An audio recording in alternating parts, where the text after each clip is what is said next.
ओम शांति। ब्रह्मा बाबा की जीवन कहानी में आज हम पढ़ेंगे एक और अनुभव। इस विषय में ब्रह्मा कुमारी हृदय पुष्पा जी ने अपना जो अनुभव व्यक्त किया उसका सार इस प्रकार है। हमारे लौकिक माता पिता अपने कर्म बंधन को पूरा करने के लिए कुछ समय के लिए हैदराबाद अर्थात सिंध में रहे हुए थे। उनकी ज्ञान सेवा के लिए हमें भेजा गया था। जब हम हैदराबाद में पहुंची तो हम ऐसा अनुभव कर रही थी जैसे कि हम शक्तियाँ परमपिता परमात्मा का संदेश देने के लिए ऊपर से इस पराये देश में उतरी हो अथवा आकाशवाणी कराने के लिए आई हो। मैंने अपने लौकिक संबंधियों को ललकार कर कहा, अब हम वैकुंठ में जा रही है। हमारे लिए परमपिता परमात्मा ने विमान भेजा है। जब हम उस विमान में उड़ जाएंगे तो आप लोग हमको देखते ही रह जाएंगे। आप बहुत पछताएंगे, फिर कुछ भी प्राप्त न कर सकेंगे। इसीलिए हम शक्तियाँ आकाशवाणी कर रही है कि कुछ वर्षों के बाद इस कलयुगी सृष्टि का महाविनाश होने वाला है। सभी की मौत सामने है। इसीलिए अब आप भी वैकुंठ चलने की तैयारी करो। हम आपको परमपिता परमात्मा का संदेश दे रही है। हमारी इन बातों को सुनकर लौकिक माता पिता तथा अन्य लोग बहुत प्रभावित होते थे। उनमें से कई तो ध्यानावस्था में साक्षात्कार भी करते थे। वे हमें देवियाँ अथवा शक्ति रूपा मानकर बातों पर ध्यान देती थी। दिव्य दृष्टि के निराले अनुभव, योग की भट्टी और दिनचर्या ईश्वरीय कचहरी।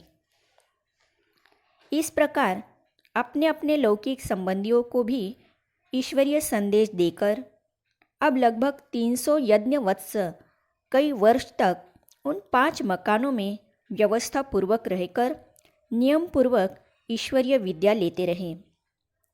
अलग अलग घरों, अलग अलग संस्कारों और विचारों तथा अलग अलग आयु वाले और आर्थिक दशा वाले इतने सारे व्यक्तियों का परस्पर स्नेह से रहना यह कोई कम बात नहीं है।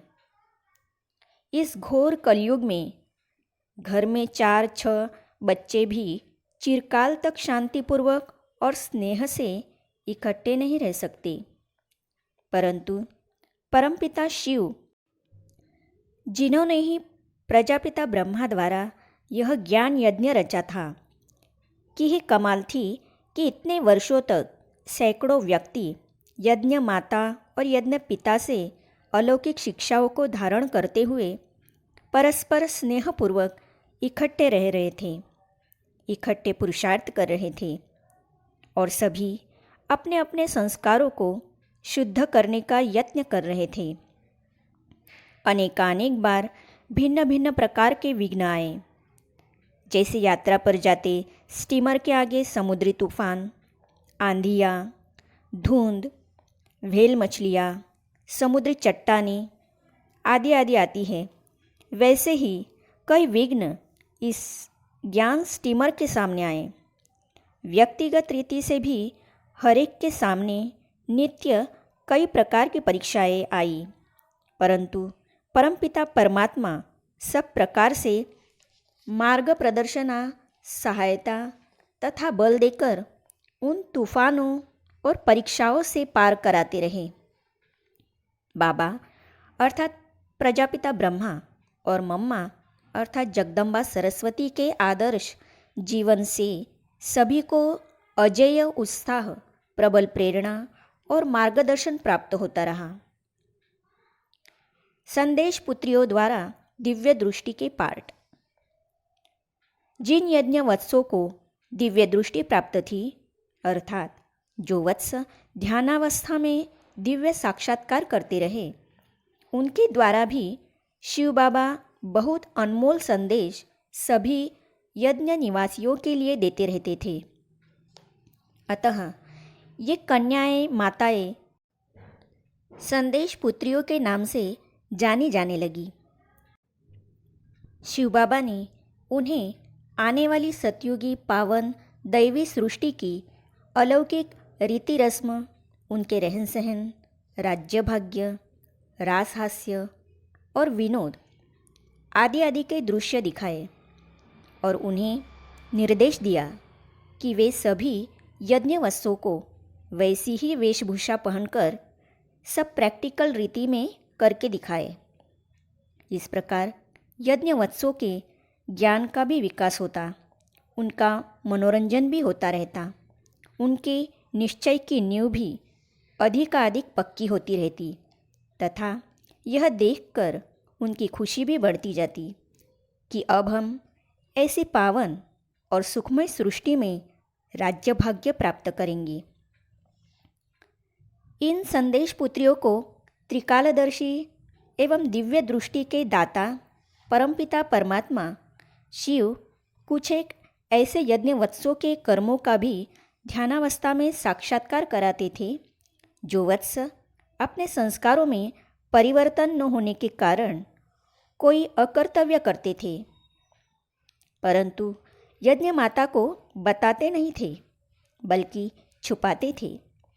वे समझते थे कि हमें कोई देख नहीं रहा है अथवा हमारे मन के संकल्पों विकल्पों को कोई जानता नहीं है। जब वे संदेश पुत्रियाँ उनके भेदों को बताती थी तो वे दंग रह जाते थे और भविष्य के लिए इस विचार से सावधान हो जाते थे कि शिव बाबा अर्थात परमपिता परमात्मा हमारे सभी कर्मों को जानता है। संदेश पुत्रियाँ ध्यानावस्था में धर्मराजपुरी में विकर्मों के परिणाम स्वरूप मिलने वाले कड़े दंडों का भी साक्षात्कार कराती थी। अतः उन दृश्यों का भी वे यहाँ वर्णन करती थी अथवा वे अभिनय करके दिखाती थी कि धर्मराजपुरी में विकर्मों का दंड कैसे मिलता है। इसके परिणाम स्वरूप यज्ञवत्स बुरे कर्मों से बचकर रहते थे ताकि वैसे भयानक दंड के भागी न बने। इस प्रकार अन्य दिव्य साक्षात्कार भी होते रहते थे और इनसे बहुत ही शिक्षाएं मिलती थी।